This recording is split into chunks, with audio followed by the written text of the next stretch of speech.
Your Hoods, Your Eminences, Your Graces, Honorable Rector of the Aristotle University of Thessaloniki, esteemed deans, distinguished presidents, chairs of departments, respected faculty, and participants in the conference, dear students, beloved fathers, brothers, and sisters in the Lord.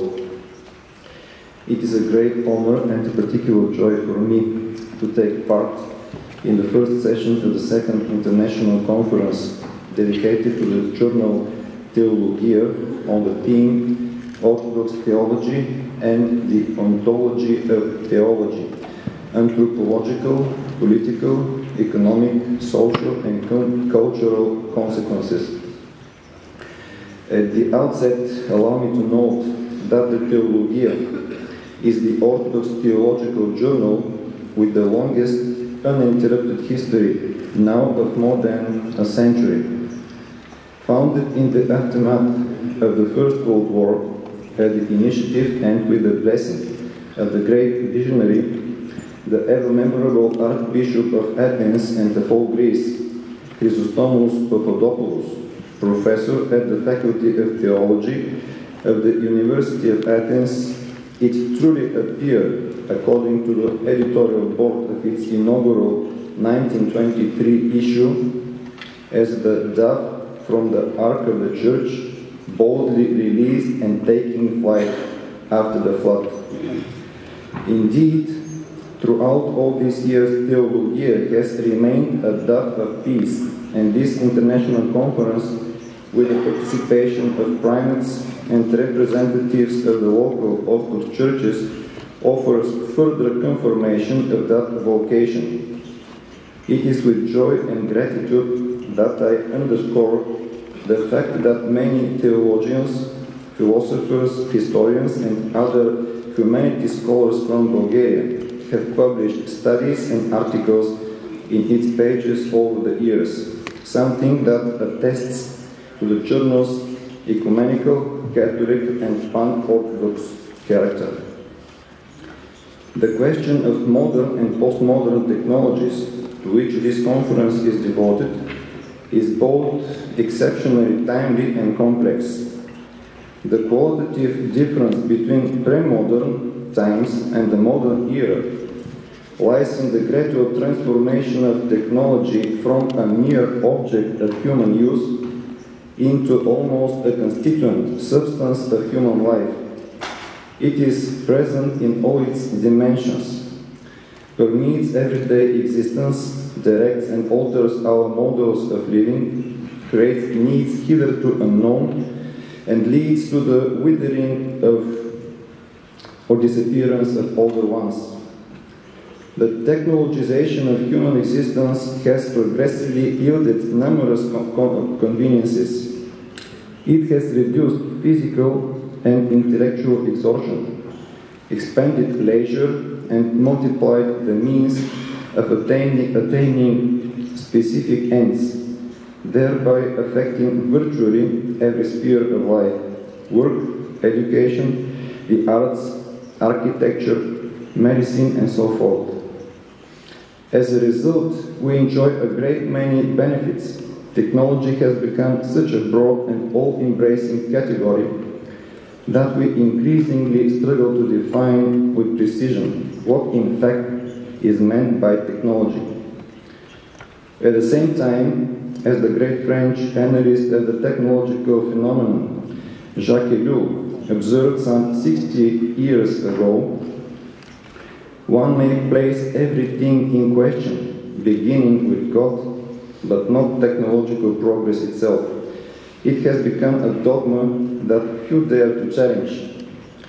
The tendency towards the totalization of technology is evident. It penetrates every sphere of life and transforms it beyond recognition. This totalizing effect engenders the sense that artifacts fashioned by human beings are becoming subjects that slip from our control and take on a life of their own. Technology seems to enter the very essence of the human person and to acquire its own ontology, as the theme of this conference suggests. The development of robotics and the robotization of life fosters the impression of the emergence of a new world and a new human being, the post-human. In the same direction moves the extraordinarily rapid advance of what we commonly call artificial intelligence. This totalizing effect of seemingly omnipotent technologies confronts us with a fundamental question, one to which we must all respond as human beings involved in these global processes and, above all, as Orthodox Christians and members of the Church of Christ, in accordance with the Lord's injunction, test everything, hold fast to what is good. 1 Thessalonians chapter 5, verse 21. Where do we stand? What is the role of the Church's theology in this revolutionary situation of the technologization and robotization of human existence? What are the boundaries of technology? And is there a limit beyond which humanity cannot continue to exist? What ethical safeguards and restraints must govern its use and development? Technology undoubtedly has its limits, but when it reaches its outer boundary, will anything remain outside it? That is, will there still be nature, man, a world beyond technology? It is precisely here that the fundamental question of existential risk arises, spoken of by contemporary thinkers engaged with the ethical problems of so-called artificial intelligence. In a futuristic and dystopian register, existential risk generally denotes the danger that robotic supercomputers may become autonomous and gradually establish control over the human species, subjugating or even annihilating humanity by means of the very robots it has created. Under the rubric of existential risk fall the ideas of transhumanism, the transfer of human consciousness to artificial physical substrates, computerized immortality, the project of creating a machine god, the development of nanotechnologies and the like. At present, these anxieties sound more like science fiction, yet what we as Orthodox Christians, as believing and theologizing persons, must consider is another existential risk which seems to me far more immediate and serious. I mean the risk of the loss of the sacred as a result of technology's penetration into every sphere of life. This is the technologization of life in which there is no longer room or left need for the sacred, namely for God and for His grace. The tendency towards desacralization of the world, disenchantment of the world, is not new. It already has a history of several centuries. Yet, what we witness today at the apogee of consumerism, the culture of comfort, and a hedonistic ethic, the ethics of taste, to use Father Nicolaus Ludovicus' phrase, is more perilous than any Enlightenment disenchantment. The sacred has virtually vanished from our everyday existence. We are losing both the sensibility and the criterion by which to discern the sacred and the holy. The reverence with which humanity for millennia approached certain persons, places, and events seems to be draining away into the black hole of forgetfulness. The forgetfulness of the sacred is our contemporary tragedy. It is no accident that this coincides with a marked rise in demanding conditions observed over recent decades. The impression fostered by postmodern technologies and mass media of the absolute absence of God, of a lack of any need for God, is even more troubling than the nihilistic pronouncement of the 19th century German philosopher Friedrich Nietzsche. God is dead, God remains dead, and we have killed him. Today the issue is not merely doubt about God's existence, nor the classical unbelief typified by the scientific atheism of the 19th and 20th centuries. It is the loss of living communion with the living God among believing people, Christians who are members of the Church.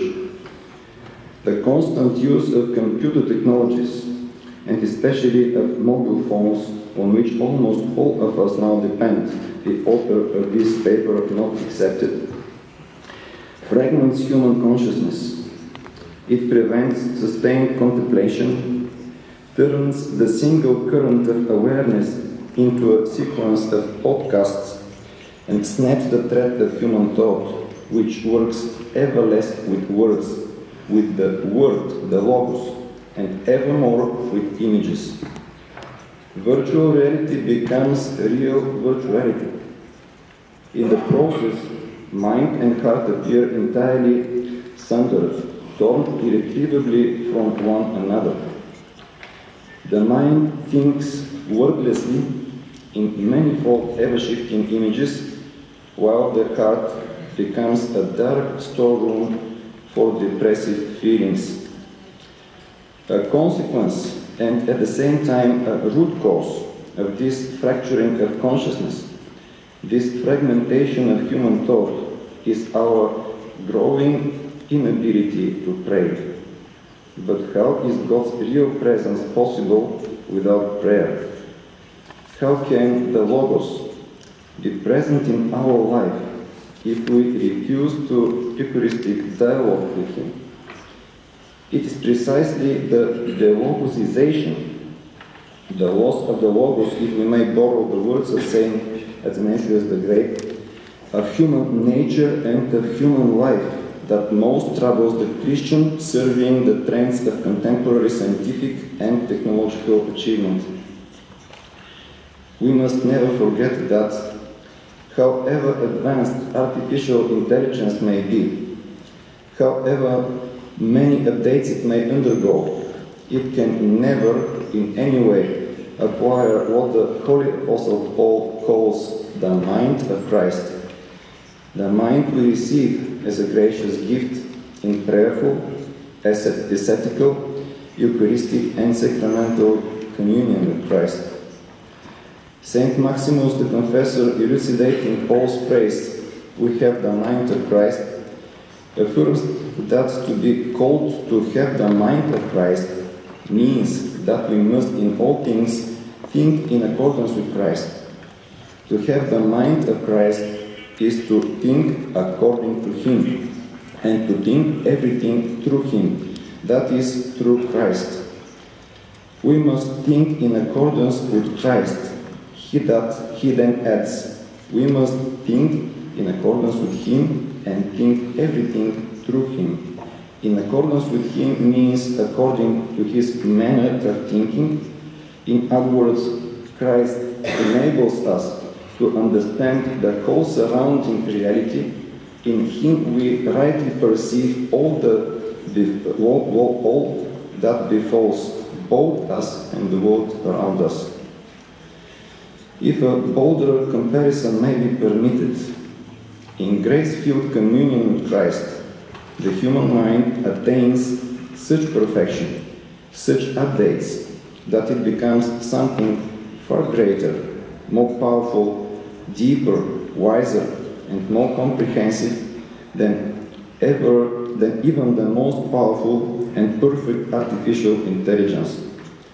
Transfigured by divine grace, the human person and mind receive capacities that no artificial intelligence can ever attain under any condition. We have tangible examples of this in our own times.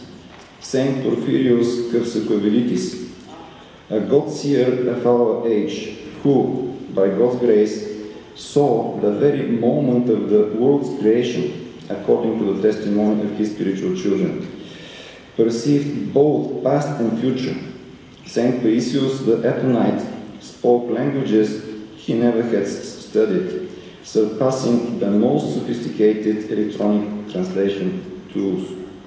Saint Nectarius of Egina, Saint John the Russian, Saint Luke the Surgeon, and many others have overcome and continue to overcome time-space constraints and the laws of physics in order to help, strengthen, heal, and console those who suffer.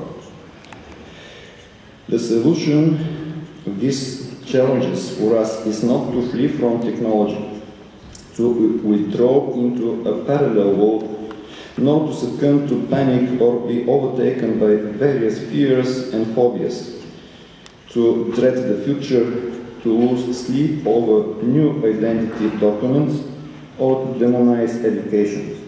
What matters, in my view, is to understand that only when we ourselves strive for sanctification, when we truly live the life of the Church by participating in her mysteries, when we establish a clear hierarchy in our lives, in which technologies are means and never ends, will we be able to set clear limits to technology itself. No technology, however powerful, and whoever may control it, can withstand the holy life of the saints, which we too are called to emulate. In this way, our sanctification will at the same time be a sanctification of the technologies we have fashioned. We must not allow artificial intelligence to create the illusion that it can replace or erase the art of prayer and asceticism, of which the great holy fathers of the Christian desert speak, and by which they attained sanctity. Do not be conformed to this age, but be transformed by the renewal of your mind, that by experience you may discern what is the good and acceptable and perfect will of God, as the Holy Apostle Paul exhorts us. And finally, to conclude on an optimistic note and to underscore once more the concrete convenience and benefit of contemporary technologies, beyond all potential future risks and dangers, let me not fail to note that the text I have just read was translated from Bulgarian into English with the help of artificial intelligence. Thank you for your attention.